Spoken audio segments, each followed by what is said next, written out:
The unanimous declaration of the 13 United States of America.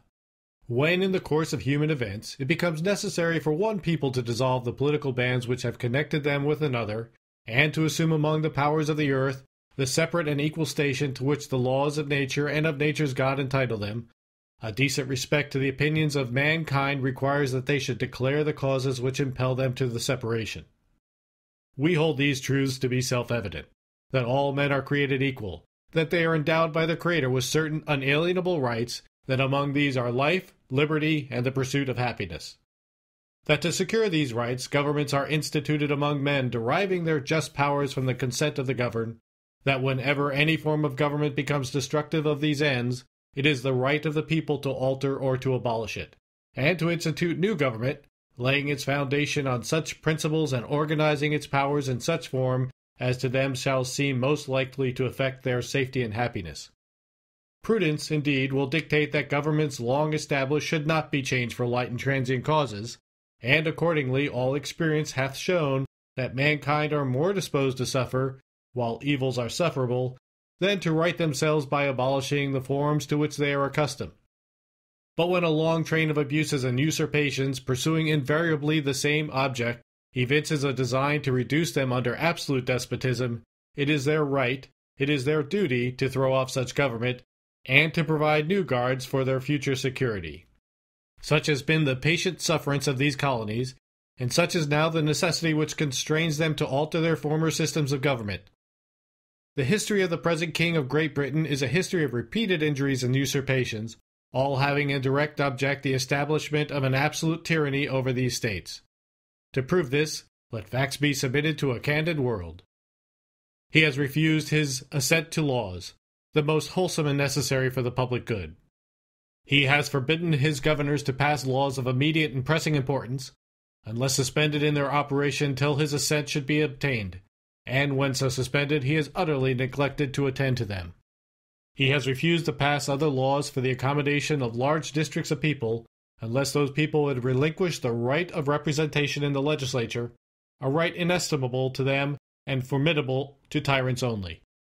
He has called together legislative bodies at places unusual, uncomfortable, and distant from the depository of their public records for the sole purpose of fatiguing them into compliance with his measures. He has dissolved representative houses repeatedly for opposing with manly firmness his invasions on the rights of the people.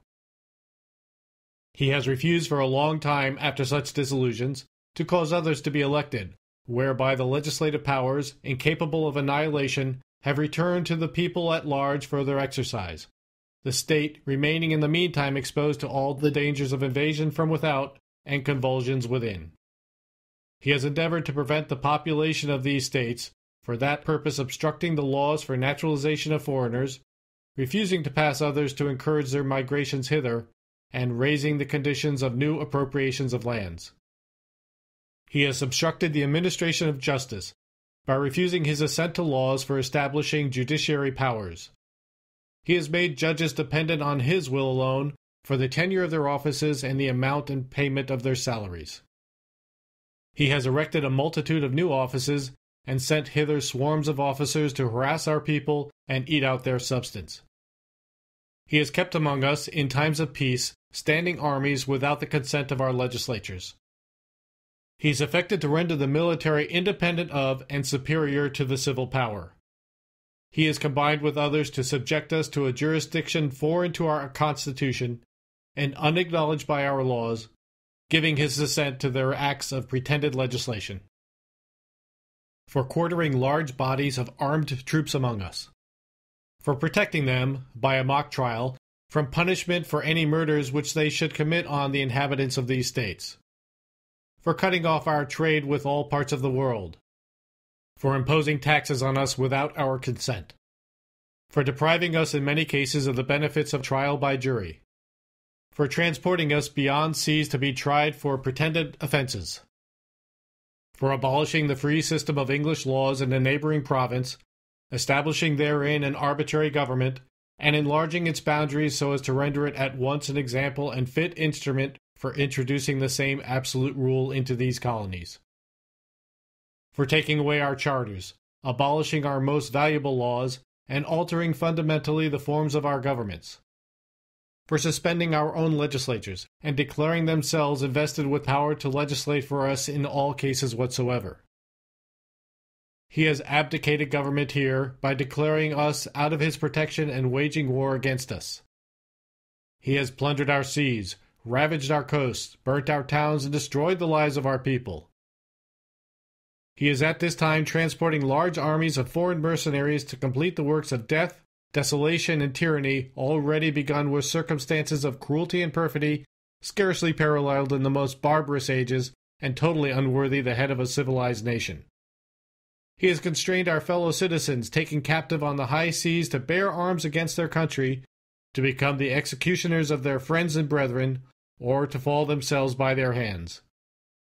He has excited domestic insurrections among us, and has endeavored to bring on the inhabitants of our frontiers the merciless Indian savages, whose known rule of warfare is an undistinguished destruction of all ages, sexes, and conditions. In every stage of these oppressions we have petitioned for redress in the most humble terms. Our repeated petitions have been answered only by repeated injury. A prince whose character is thus marked by every act which may define a tyrant is unfit to be the ruler of a free people. Nor have we been wanting in attentions to our British brethren.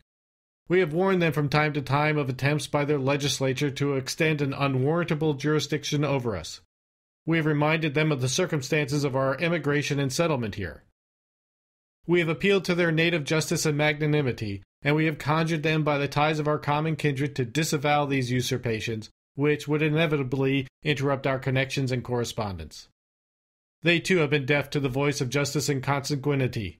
We must, therefore, acquiesce in the necessity which denounces our separation and hold them, as we hold the rest of mankind, enemies in war, in peace friends.